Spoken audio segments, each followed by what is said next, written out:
Everyone and welcome back to our channel. मैं हूं CS Parshvi Parekh और आज के इस वीडियो में according to your request I have made a detailed video about answer writing. So here are top 10 skills, top 10 things that you must know about answer writing. सबसे पहला question, क्या हैंड राइटिंग मैटर करता है? No, absolutely not. Handwriting doesn't matter. लेकिन आप कैसे spacing में लिखते हैं, कैसे फॉन्ट में लिखते हैं और प्रॉपर स्पेसिंग मतलब प्रॉपर लाइंस छोड़ते हैं या नहीं छोड़ते हैं, इट मैटर्स। यस, भले ही आपका हैंडराइटिंग गंदा होगा लेकिन अगर आपने उसको अच्छे से प्रेजेंट किया है, एक एक लाइन छोड़ी है बीच में, दो शब्द के बीच में इक्वल स्पेस छोड़ी है, तो आपका जो आंसर है वो काफी प्रेजेंटेबल दिखेगा। क्वेश्चन नंबर 2, प्रेजेंटेशन कितना इंपॉर्टेंट है? प्रेजेंटेशन काफी ज्यादा इंपॉर्टेंट है एंड द रीजन इज कि आपको आंसर तो आता है, ये उन लोगों को भी पता ही होगा यार 100 स्टूडेंट्स है और अगर 100 स्टूडेंट्स में से एटलीस्ट 90 स्टूडेंट्स को आंसर आता होगा, लेकिन उसमें से सिर्फ 10 ऐसे स्टूडेंट्स होंगे जिनको अच्छे से वो आंसर को प्रेजेंट करना आता होगा। तो a detailed way to present any answer that is a case law based answer is, अगर आपको कोई भी फॉर्मेट नहीं समझ आ रहा है तो ये वाले रूल को आप स्टिक कर लीजिएगा। It's a 3 paragraph rule. First paragraph में आप सेक्शन नंबर, प्रोविजन, सारी इंपॉर्टेंट चीजें डाल सकते हैं। सेकंड पैराग्राफ में आप उसको एक्सप्लेन कर सकते हैं, साथ साथ में जो फैक्ट्स ऑफ द केस है वो लिख सकते हैं। और लास्ट पैराग्राफ हमेशा याद रखिएगा कि कंक्लूजन का होता है, तो last paragraph you have to end it with a conclusion. अगर स्टार्टिंग में ही आप लिख दोगे कि yes this is correct, no this statement is false, तो आपको मार्क्स शायद नहीं मिलेंगे उतने जितने अगर आपने सब कुछ एक लॉजिकल कंस्ट्रक्शन के साथ एक्सप्लेन किया और लास्ट में उसका लॉजिकल रीजनिंग लिखा तो मिले। Yes, all right. The third और I guess the fourth question is, content कितना मैटर करता है? You guys, handwriting, presentation, the way you write the answer, all of these things तभी मैटर करेगा जब आपका कंटेंट सही होगा। So you have to right now focus only on the content. आप क्या पढ़ रहे हैं, किस तरीके से पढ़ रहे हैं, कि आपको सारे सेक्शन नंबर्स याद हो चुके हैं कंपनी लॉ के स्पेशली, या फिर जो ऐसी सारी चीजें होती है, केस लॉज होते हैं, फॉर्म्स होते हैं, प्रोविजंस होते हैं, क्या वो सारे आपके थॉरो है?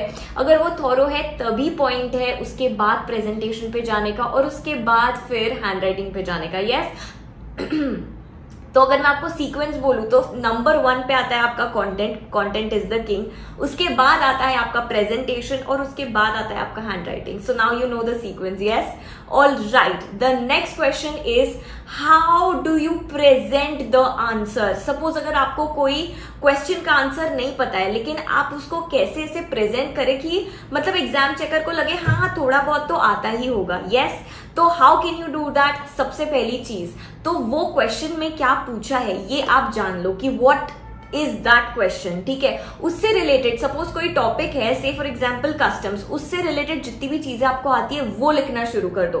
फॉर एग्जाम्पल ईबीसीएल की अगर हम बात करते तो वहां पे एंटी कॉम्पिटिटिव अग्रीमेंट्स है, अगर आपको उसको एक्सप्लेन करना आता है वो लिख दो। उसके बाद अगर आपको उससे रिलेटेड कोई पॉइंट्स आते हैं वो लिख दो।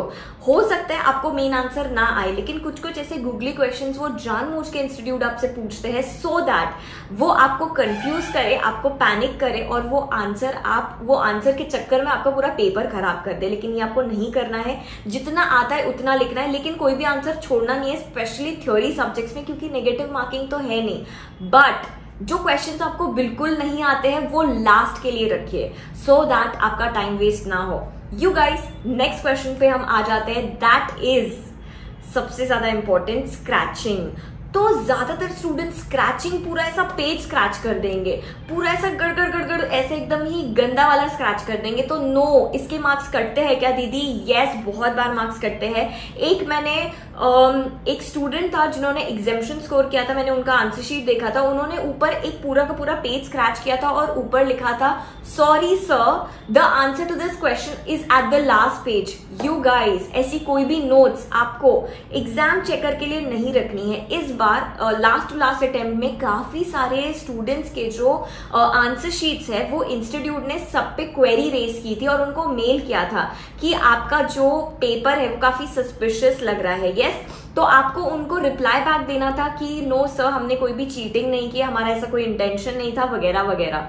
यस, तो ऐसा ना हो इसीलिए आप क्या कर सकते हैं, सबसे पहला तो प्रॉपर नंबरिंग करना है। कहीं पे भी गलती से भी आपका नाम या कोई ऐसी इंस्टीट्यूट का नाम या ऐसा कुछ भी खुद से फैक्ट्स अज्यूम करके मेंशन नहीं करना है। Yes you guys, alright, moving forward with the next question. क्या अंडरलाइन करना इंपॉर्टेंट है?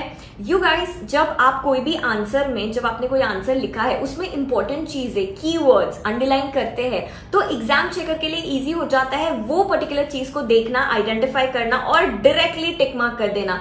तो वो आपका पूरा आंसर पढ़ने नहीं बैठेंगे, वो सिर्फ देखेंगे ओ आपने सेक्शन नंबर ये लिखा है, टिक टिक टिक। तो आपने बेसिकली उनके लिए उनका काम आसान कर दिया, वो चीजों को हाईलाइट करके जो चीज वो आपके आंसर में देख रहे थे, जो चीज वो आपके आंसर में चाह रहे थे कि आपके आंसर में होनी चाहिए। Yes, so I would highly recommend कि अगर आपके पास टाइम है तो आप पेंसिल से या जो पेन से आप लिख रहे हैं वो पेन से भी सेक्शन नंबर्स, फॉर्म्स या फिर ऐसा कोई भी लिमिट से पब्लिक कंपनी का क्या लिमिट है, वुमेन डायरेक्टर का क्या लिमिट है, तो ये करोड़ ये करोड़ ये करोड़, ये सारा आपने अंडरलाइन कर लिया तो इट गिव्स अ इमेज कि हाँ इसने ये पॉइंट लिखा है, टिक टिक टिक। यस, तो इससे क्या हो गया, उनको पूरा आंसर पढ़ने की भी जरूरत नहीं, उनको सिर्फ देख के समझ में आ गया कि आपने करेक्ट लिखा है। और एक इंपॉर्टेंट चीज कि दीदी हर क्वेश्चन क्या फ्रेश पेज से स्टार्ट करना चाहिए? Yes, absolutely, every question should start from a fresh page and the reason is कि उससे आपका जो प्रेजेंटेशन है, आपका जो आंसर शीट है ओवरऑल वो बहुत अच्छा दिखेगा। अब जो सब क्वेश्चंस होते हैं क्या उसके लिए भी एक फ्रेश पेज ले? Yes, I would suggest that. अगर आपको नहीं भी करना है तो आप कंटिन्यू कर सकते हो, बट हमारा थोड़ी ना है यार आंसर शीट, तो फ्रेश क्वेश्चन फ्रेश पेज से स्टार्ट करना है। 1A एक पेज पे, 1B दूसरे पेज पे, 1C तीसरे पेज पे। हमने अभी तक की जितनी भी एग्जाम्शन वाली आंसर शीट्स देखी है उसमें हमने ये चीज नोटिस की है कि सब लोग ऐसा फ्रेश क्वेश्चन फ्रेश पेज ऐसा चीज फॉलो करते हैं। Yes, so I would recommend that. Next question is कि अगर आपने कभी कोई सेक्शन नंबर आपको नहीं आता है तो आपने नहीं लिखा तो क्या उसके मार्क्स कटेंगे? यू गाइस, लिखने का एक तरीका होता है। से फॉर एग्जाम्पल आपने बाकी सारे पेपर में लिखा है लेकिन आपको ये एक क्वेश्चन में लिखना नहीं पता कि कौन सा सेक्शन नंबर था, क्या था, तो आप ऐसा भी लिख सकते हो, as per the provisions of companies act या as per the provisions of this act. आपको हमेशा सेक्शन नंबर कोट करने की जरूरत नहीं है। कभी कभी ऐसा भी होगा कि आपको सेक्शन नंबर्स ना आए तो तब आप क्या कर सकते हैं, as per the provisions as mentioned in the Companies Act, as mentioned in the Competition Act, ऐसा करके आप लिख सकते हैं। Yes, so there are different ways of writing. See for example अगर आपको सिर्फ सेक्शन नंबर भी लिखना है, as per the provisions of section this करके आप लिख सकते हैं। परस्यूएंट टू सेक्शन दिस ऐसा करके आप लिख सकते हैं। फिर as provided in section this ऐसा करके आप लिख सकते हैं। यस, तो इससे क्या लगता है, इससे लॉ लैंग्वेज भी मेंटेन हो जाती है और हमें जो लिखना था वो भी हम लिख लेते हैं अलग अलग वेज से। Yes, and that's about it, आज के लिए इतना ही। ऑलराइट, अभी मैं आपको ऐसे कुछ सजेशन देना चाहूंगी जो आपको आंसर राइटिंग के लिए, आंसर प्रैक्टिस के लिए हेल्प होगा। यू गाइस, ज्यादातर स्टूडेंट्स को ये सारी टिप्स तो पता होती है लेकिन उनको ये नहीं पता होती है कि आंसर को, हम आंसर राइटिंग को प्रैक्टिस कैसे करें। तो आप क्या कर सकते हैं, आप वीकली टेस्ट दे सकते हैं। यस, जरूरी नहीं है कि आप जो CS कैट इंडिया का वीकली टेस्ट है वही दे या जो मैं कंडक्ट करती हूँ वही दे, आप कोई भी वीकली टेस्ट दे सकते हैं। 2 चैप्टर्स के ऊपर अगर कहीं टेस्ट होता है आप वो ट्राई कीजिए, 3 चैप्टर्स के ऊपर होता है। इससे क्या होता है ना, हम लोग अगर 4-5 क्वेश्चन सॉल्व कर लिख कर जब तक नहीं देखते ना तब तक हमें कॉन्फिडेंस नहीं आता। यस, और यार हमने देखा है ना कि देखो पढ़ने में इतना प्रॉब्लम नहीं है, याद भी हम रख लेते हैं लेकिन उसको एक्चुअल में उतारना, that is a thing. Yes, so for that you need a lot of practice. Now how can you practice? Firstly, you can take a past exam paper and directly start solving. Yes, अगर आपके पास time कम है तो आप ये कर सकते हैं। दूसरा, अगर आपको जो क्वेश्चंस दिए होते हैं आपके मॉड्यूल के पीछे या फिर आपके नोट्स के पीछे वो आप सॉल्व कर सकते हैं। तीसरा, आप कोई टेस्ट सीरीज ज्वाइन कर सकते हैं। चौथा, आप जो पास्ट एग्जाम पेपर के गाइडलाइन आंसर्स आते हैं वो डायरेक्टली रीड करना, वो डायरेक्टली सॉल्व करना चालू कर सकते हैं। There are many ways to do your practice. Yes, so I hope this video was useful. अगर आपको चाहिए कि मैं और ऐसे वीडियोस बनाऊं तो don't forget to like the video and leave a प्यारी comment of yours and I will come up with more such videos for you. Alright you guys, thank you so much for watching. Have a very good week ahead. Be productive. have some writing practice for yourself. Bye bye, take care, outro.